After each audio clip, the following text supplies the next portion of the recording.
I did not have any understanding of just what it would be like. I try to warn you as much as possible. It was meant to be a happily ever after, but it turned out to be anything but a fairy tale. 2 years after the nation celebrated, it could not have been a happier, more glorious day. But then things started to go downhill. How has it all gone so wrong? We had this unpredictable couple who were going to do things in a very different way. When did the cracks start to show? The so-called Fab Four dream disintegrated step by step. Where did the problems really lie? If you compare the newspaper coverage of Meghan to any of Harry's past girlfriends, it's quite shocking. They don't seem to be in touch with the mood of the nation anymore. And was it ever really going to work? It's not enough to just survive something, right? Like, that's not the point of life. You've got to thrive. As they try to start a new life in LA, they're going to war with an old enemy. Last night came the surprise announcement that she is suing the Mail on Sunday. It would be much better if Meghan and Harry simply said nothing. Were the signs of trouble there from the very start? And what does the future hold for Harry and Meghan? How celebrity are they going to become? How diluted will the royal brand become? Harry is stepping away from the life that he was born into. It has been 2 turbulent and very troubled years. They're like a drowning couple. The more they struggle to escape the things that they don't like, the more they sink.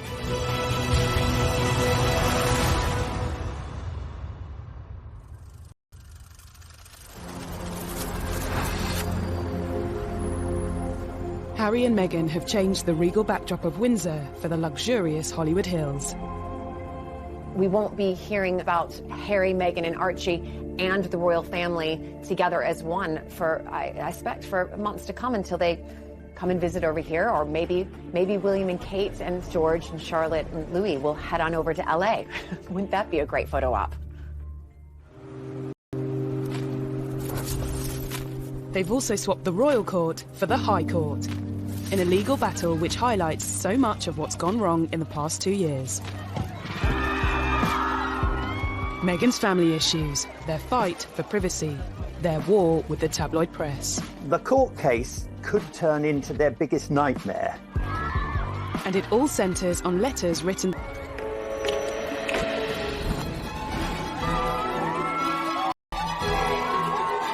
Only 2 years ago, Harry and Meghan's wedding had been a day when Britain basked in the sunshine and the warm glow of a royal couple, all set to transform the future of the monarchy. The mix of the tradition and the new and the mix of cultures totally embodied in one church service. And billions of people watched that service and were moved to tears, both by the romance of it and by what it represented. We celebrated with them, but were the seeds of their troubles already clear to those who looked? For the 2 years since the wedding, I think they've tried to recreate and maintain the kind of positivity that was around at the time, but that's just unrealistic and naive.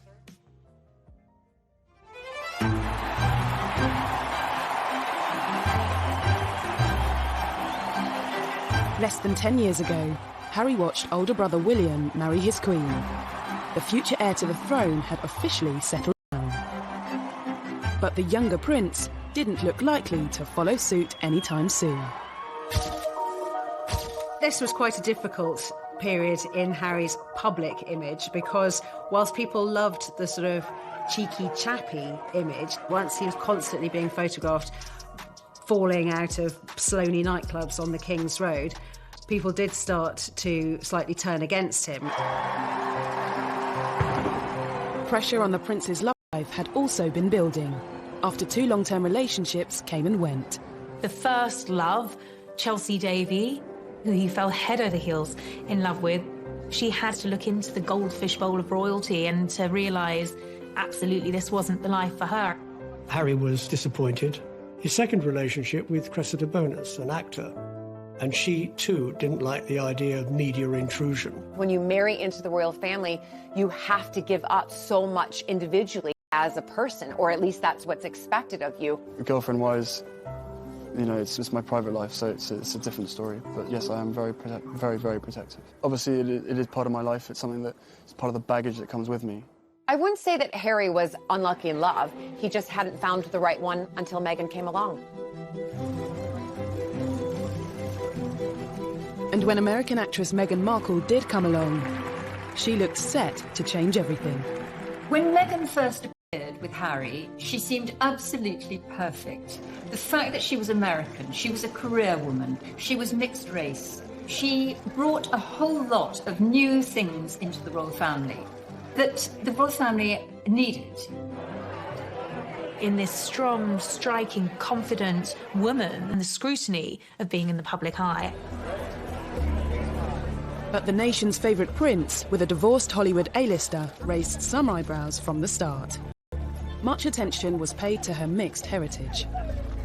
Harry's fallen in love, and there were people happy about that. But then on the other side, there were people, the papers, the mainstream papers and the tabloids, talking about her in a very negative sense. People were already painting her in ways that it was clear they knew nothing about her, but it suited their negative narrative to call her what she's not, without any evidence. It is, and it was, racist. If you compare the newspaper coverage of Meghan compared to any of really Harry's past girlfriends, you know, it's quite shocking. The press has always denied racism. In November 2016, Prince Harry confirmed his relationship with Meghan in a statement telling the tabloids to back off. Looking back, was this an early sign that it wouldn't be business as usual? Harry issued this quite extraordinary statement attacking some sections of the media he wasn't going to tolerate, the kind of invasive techniques that once surrounded his late mother. He couldn't protect his mother because he was only a small boy, but boy was he going to protect Meghan. In the explosive statement released via his press secretary, Harry also asked the media to pause and reflect before any further damage is done.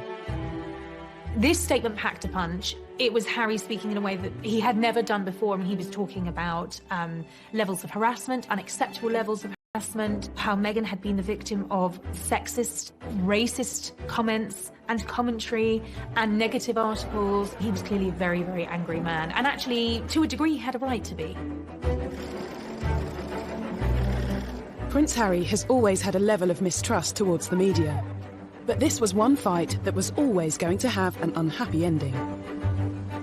The palace thought it was unnecessarily antagonistic, and as though Harry was somehow spoiling for a fight. He went about it in an aggressively confrontational kind of way.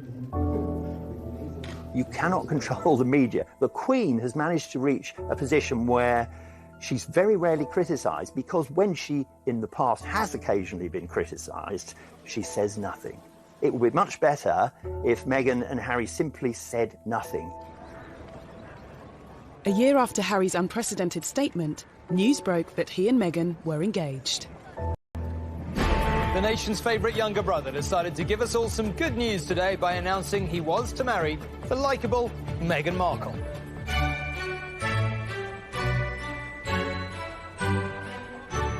Unlike Harry's from Kensington Palace. I was, of course, anticipating it, me being an American, who obviously I've married into aristocracy, and then to see somebody else, just to see how she would be on camera. And it was wonderful. What were we doing? Just roasting chicken and Trying to roast chicken. Trying to roast the chicken. And it was just an amazing surprise. It was so sweet and natural and very romantic. You could see she was just smiling the whole time and almost laughing several times throughout the interview. But even at what should have been one of the happiest moments of his life, Harry still showed some signs of anxiety about how his fiancée would be treated. I did not have any understanding of just what it would be like. I don't think either of us did that. We both said that, even though we knew that it would be. I tried to warn you as much as possible. Both of us were totally surprised by the reaction after the first 5-6 months of when we had to ourselves of what actually happened from then. So I think you can have as many conversations as you want and try and prepare as much as possible, but we were totally unprepared for what happened after that. The scrutiny. Well, all sorts. You could see that the old thorny issue of Harry's relationship With the press was raising its head again. The news that the world's most popular prince was set to marry a Hollywood actress sent the world into a frenzy. Their wedding was an unforgettable day, but could this story ever really have a fairy tale ending? Things were said and done in the run-up to the wedding that both sides regret that had caused irreparable damage.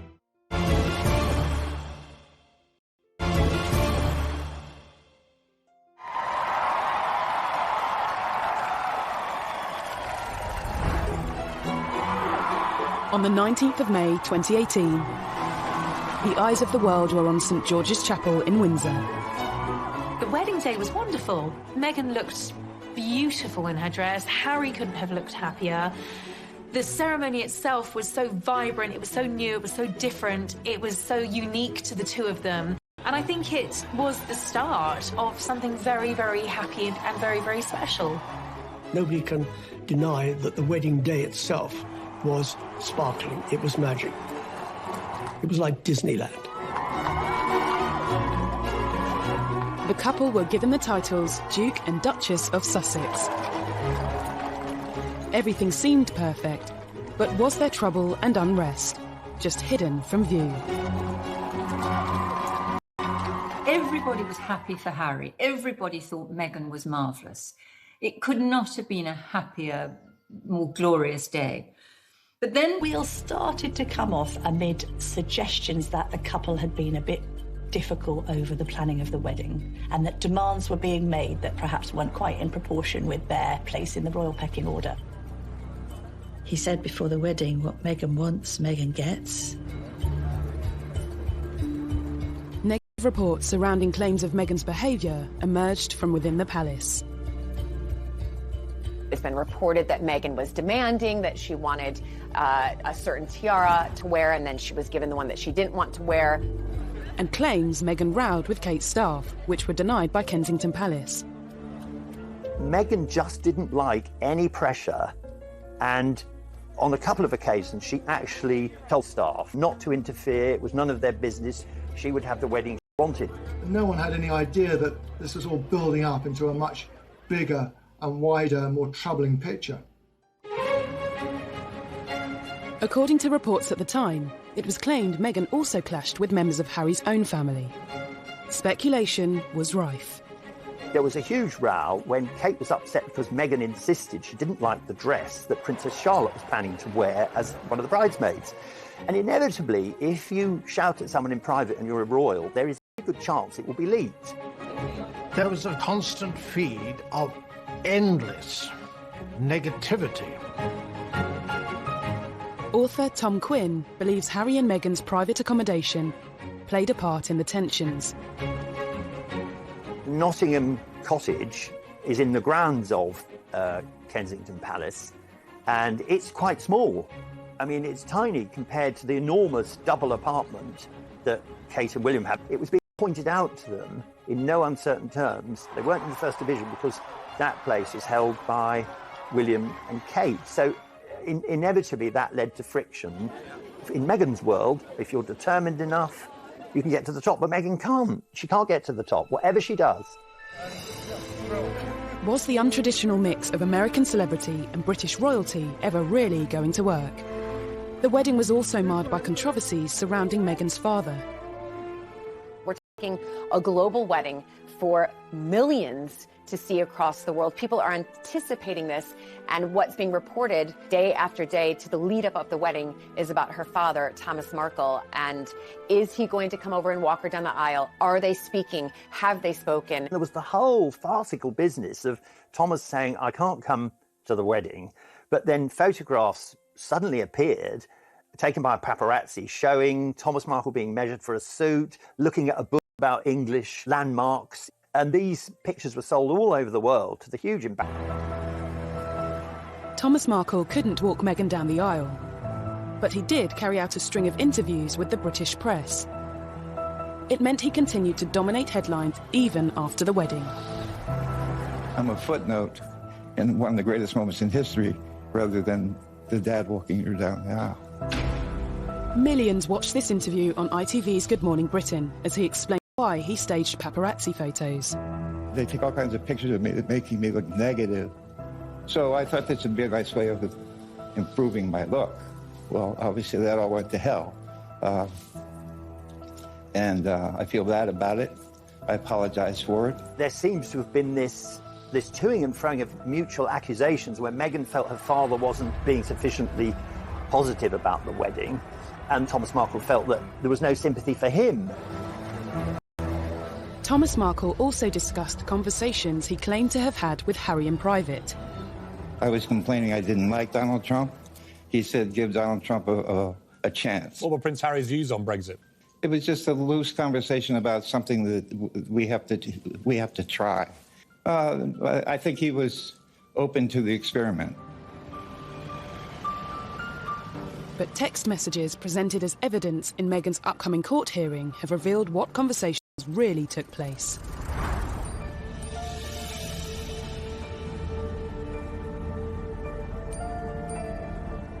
We now know what Harry was really thinking as newly revealed texts from him just before the wedding warned Meghan's father about talking to the media.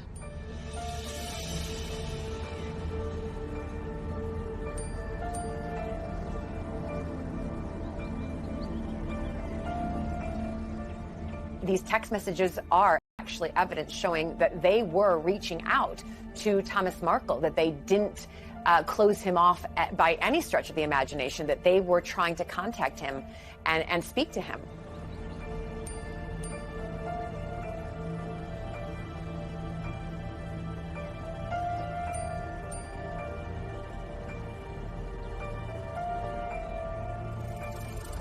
The private messages also showed how Meghan made attempts to speak with her father. Not sure the royal family as a whole will be affected in any way by the publication of these texts, but they won't like the fact that Meghan and Harry have shown once again that they're not very good at dealing with the media.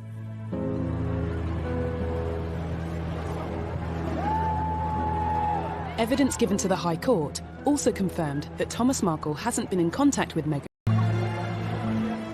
2 years on, the extraordinary messages have lifted a lid on private royal conversations that are now being showcased to the public. Right now, Meghan and Harry are thinking, we're just going to release everything to prove to everybody what exactly and really did happen. I think that now that they have moved thousands of miles away from home, that they're not supported by that palace PR machine, they're more vulnerable, they are more at risk, they're more exposed now than ever. Debate over Meghan's relationship with her father was another problem in a growing list of troubles that followed the wedding. Could the most troubling issue of all be Harry's fallout with his own brother? One of the things that unquestionably adversely affected the relations between Harry and William, who were so close for so many years, was a series of rumours after the wedding. William expressed doubts to Harry whether or not he was too quick in being engaged to Meghan. There was a brotherly discussion, which I think was voiced out of concern from William, but was misinterpreted as a lack of support. Things were said and done in the run-up to the wedding that both sides regret, but had caused irreparable damage. That's Harry. He's quite a headstrong, impulsive young man. He's much more like his late mother than William, who considers things and is, in that regard, is more of a Windsor and more like his father.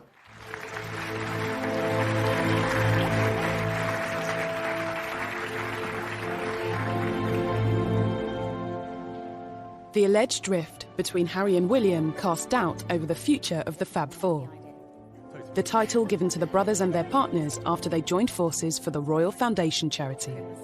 They looked amazing, they were all similar ages, and they all had, it looked like a common purpose to make the royal family younger, more modern, more diverse, more approachable, more empathetic. All of those things worked very, very well for a brief period, and then the cracks started to show. Had signs of trouble even been evident at their first public event as a quartet? Okay, the last thing you disagreed on, how do you resolve it? I can't remember, they come so thick and fast. But is it resolved? We don't know. Oh, we don't know. Well, you're putting on a great show if it's not. The so-called Fab Four dream disintegrated step by step. Despite the troubles within their family, it wasn't long before news broke that the Duke and Duchess of Sussex was starting their own. The real crunch came when Archie was due to be born. Even before the birth, Meghan's celebrity lifestyle... Now, nothing wrong with going to a baby shower. That's what Americans do. We don't do it so often in the UK, but they do it in America. It's a common practice. But she flew over a private jet. What's wrong with a commercial jet? It was the first sign of breaking with royal tradition, and there would be more to come. They wanted to do things very differently. All right, so far, but things then got a bit laughable. All the little signals meant a breakup with the royal family was inevitable. And now suddenly we had this unpredictable couple who were going to do things in a very different way.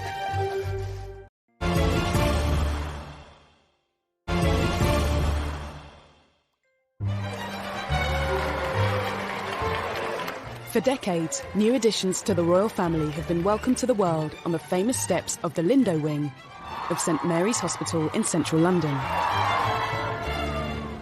But not when it came to Harry and Meghan's first child, Archie. I'm very excited to announce that Meghan and myself have a baby boy early this morning, a very healthy boy. The first public glimpse of the royal baby came 2 days after he was born. I mean, I have the two best guys in the world, so I'm really happy. He has the sweetest temperament. He's really calm and... Who gets that from? They were not going to follow the usual pattern of a royal birth. They wouldn't say, A, where the baby was going to be born, or when it was born. They would make the announcements on their terms, at a time that suited them. But at the same time, they were members of the royal family and they had accepted £2.4 million to renovate their house in Windsor. I think the public felt that they had a right to get excited about the birth, to maybe wait outside the hospital, wait for a glimpse of mother and baby and father to come out. When the public was denied that, that really rattled the press. They didn't like it. As well as denying the papers a front-page picture, Harry and Meghan also kept their choice of godparents private. Looking back, a telling sign that big changes were on the horizon. I think that this was their way of saying, oh my gosh, the more we give to the press, the more they take and write not very kind articles about people or about our lives. So they just thought, we're going to start stepping back so that they have nothing to write anything damaging about. But it was very much Harry and Meghan not just wanting to do their own thing, but wanting to say, we're signalling a change. Things are not going to be the same anymore. We're an independent unit. The couple had already begun forging their own path, moving from Kensington Palace to Windsor in time for Archie's birth. Then, a month later, they split from William and Kate's Royal Foundation, marking the end of the Fab Four. Their appearance 18 months earlier at a Royal Foundation forum proved to be the first and last time the quartet would appear at such an event together. Do you ever have disagreements about things? Oh, yes. Can you really have four very big personalities with different backgrounds, with Meghan and Kate, and different futures with William and Harry? Can they really be a cohesive group that can work very happily together? They probably should have separated at the very beginning and not tried to be a quartet. As a new family, Harry, Meghan and Archie toured southern Africa. I wanted to ensure that our first visit as a family, with my wife by my side, focused on the significant challenges facing millions of South Africans. Many of their troubles seemed to disappear. They got very positive press in southern Africa. That went down incredibly well. They couldn't have done it had they written the script themselves. Couldn't have been better.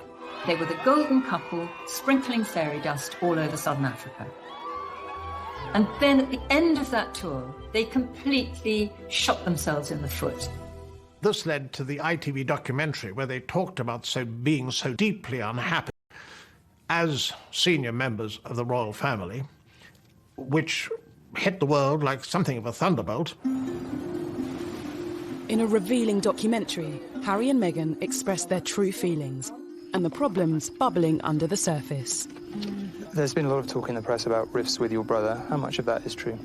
Look, we're brothers. We'll always be brothers. We're certainly on different paths at the moment, but I will always be there for him, and as I know, he'll always be there for me. I don't know what the impact on your physical and mental health of all the pressure that you clearly feel under.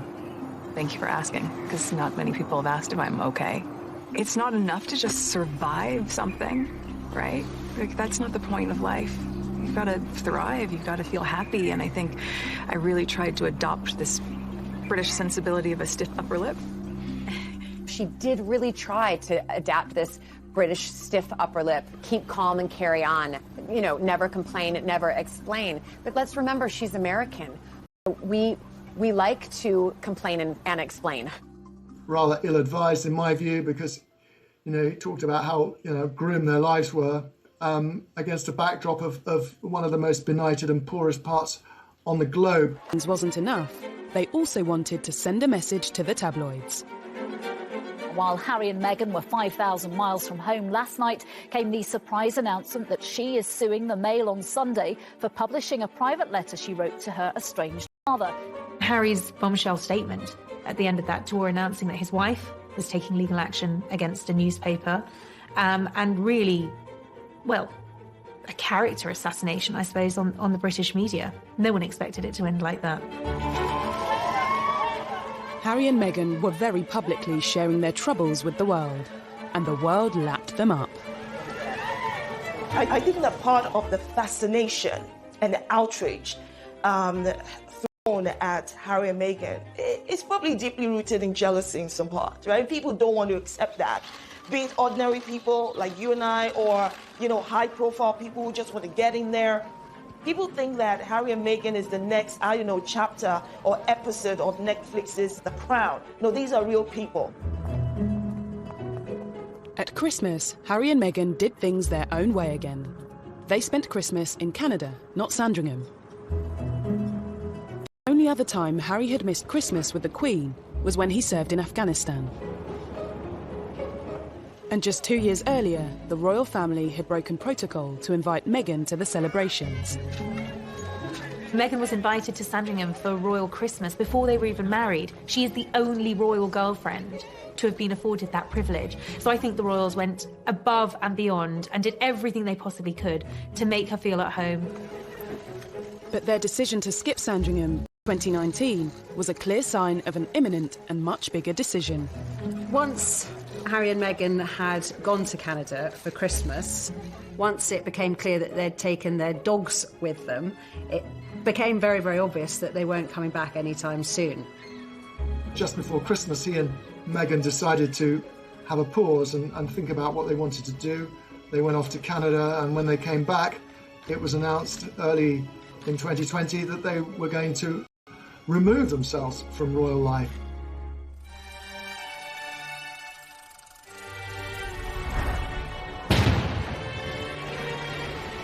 In January 2020, they dropped the biggest bombshell of all.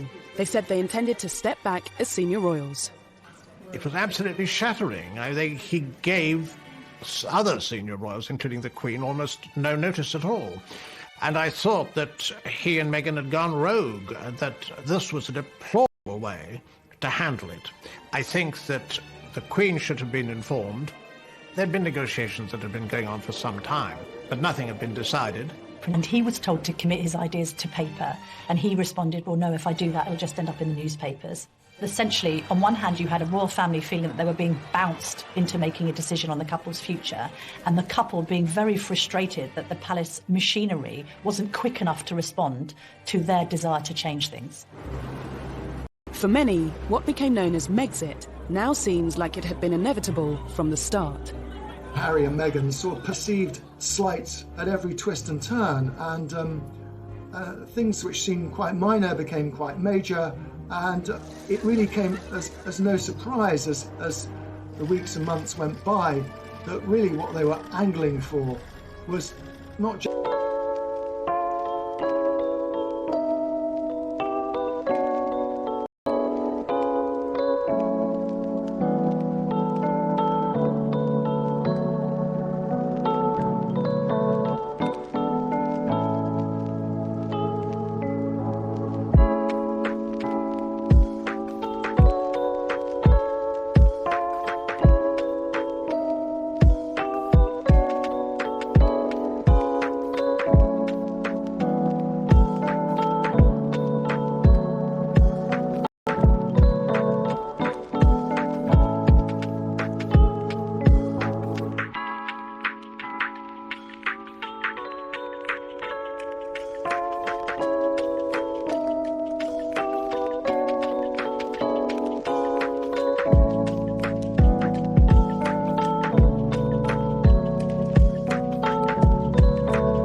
against the press. This could lead to the ultimate horror that Meghan could appear in court, at least in theory, against her father, Thomas. They don't seem to be in touch with the mood of the nation anymore.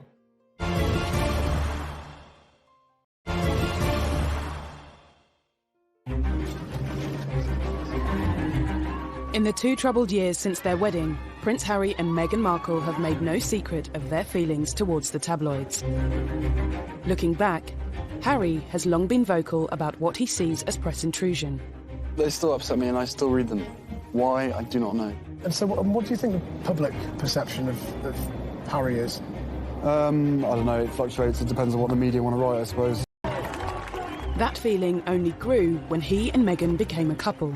Anything, positive or negative, it just didn't make sense. Being part of this family and this role and this job, every single time I see a camera, every single time I hear a click, every single time I see a flash, it takes me straight back.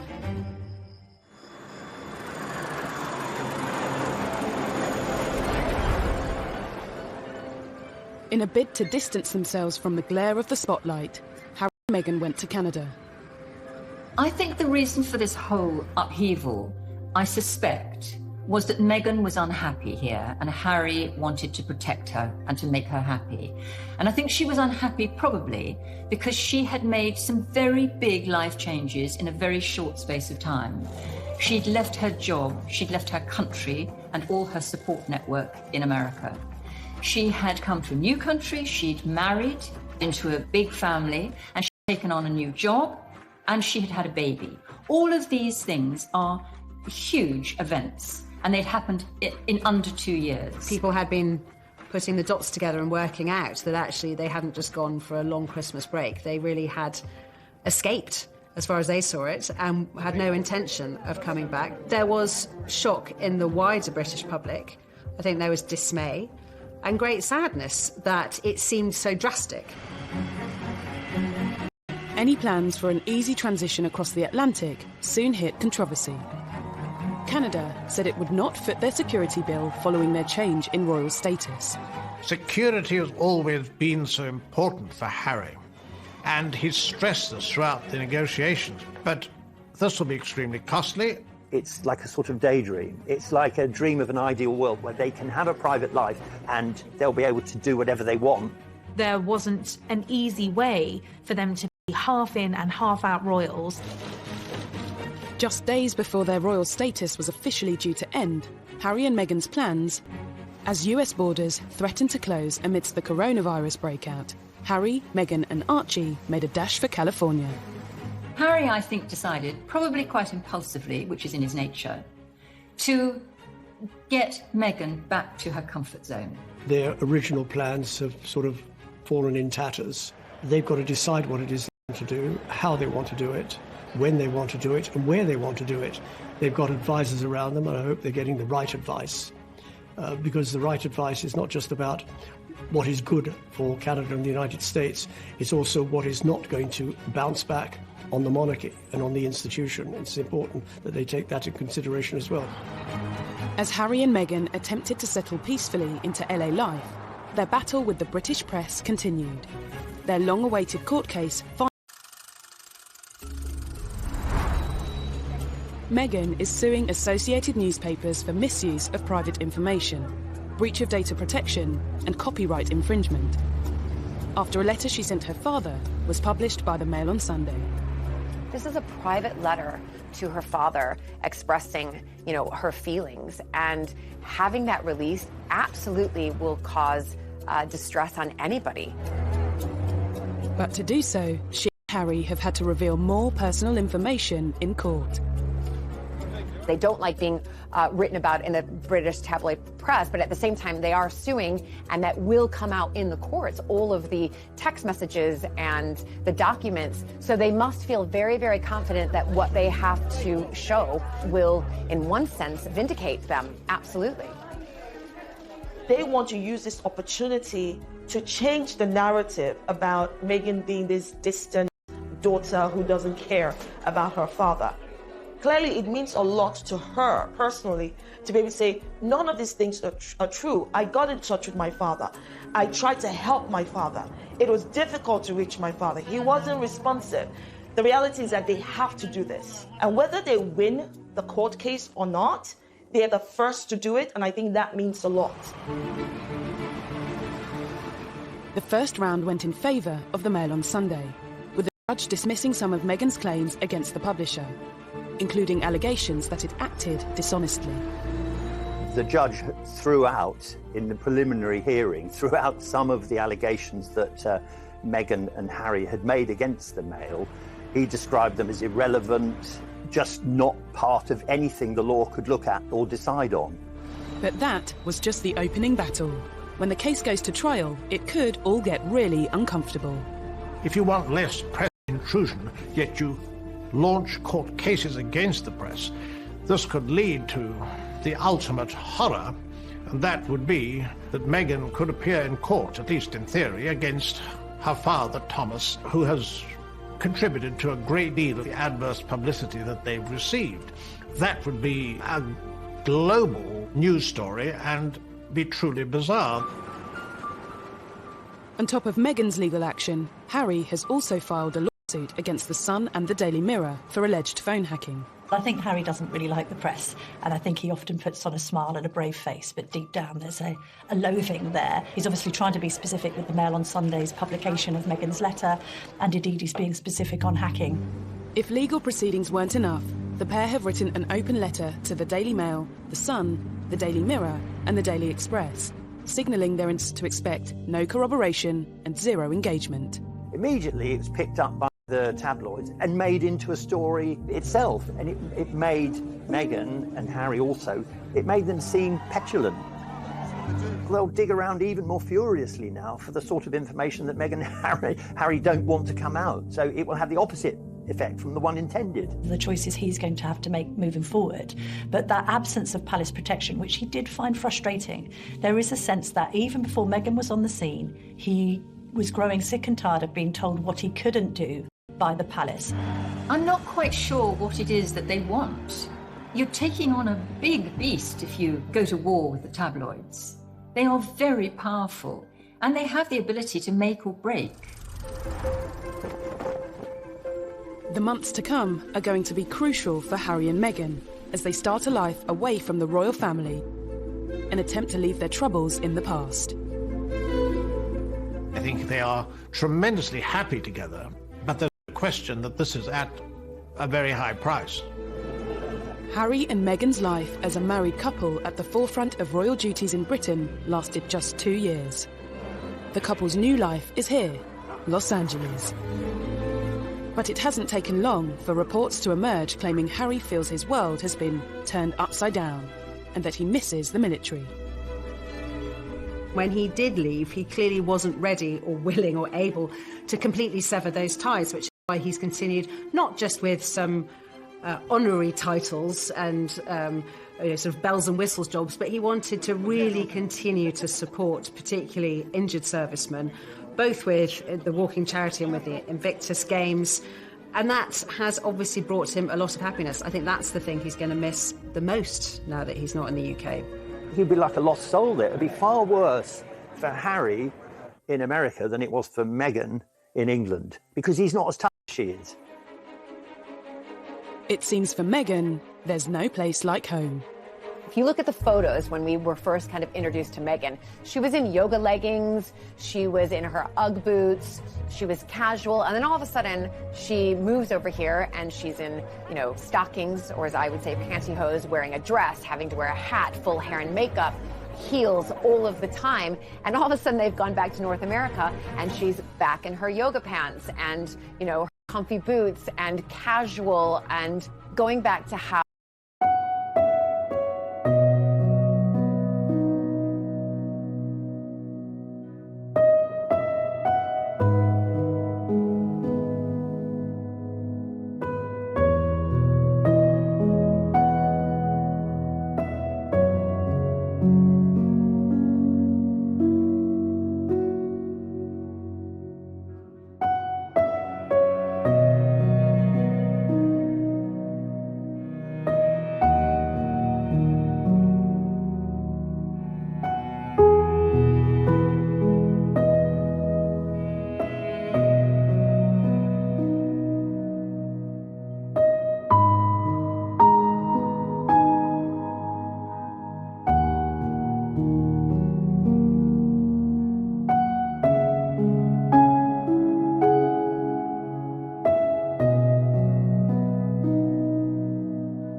television by Meghan and or Harry, that's not going to go down well. So they're really under the watchful eye of the royal family for the first year, which they probably don't like at all.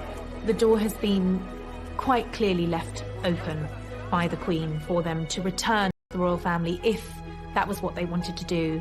She's allowed them to keep Frogmore Cottage, although they've been asked to pay back the £2.4 million that the taxpayers paid for the refurbishment, and rightly so, able to use the HRH status. But I don't think they will come back. I think this is the life that Harry actually has always wanted. Meghan has been the catalyst. She has enabled him to do this. She's helped to give him the confidence to take a step outside of the role that he was born into and to embark on a new chapter.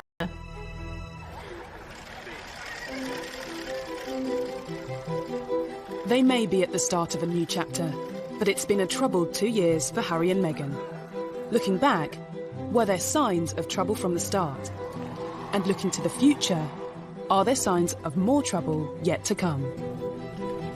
Harry was intent on a different path, clearly. I mean, I don't think he deliberately set out to upset the public, and quite possibly he hasn't. Although I do think a lot of people have become rather disenchanted with him and her over what has happened subsequently, and he is not quite the popular figure that he once was.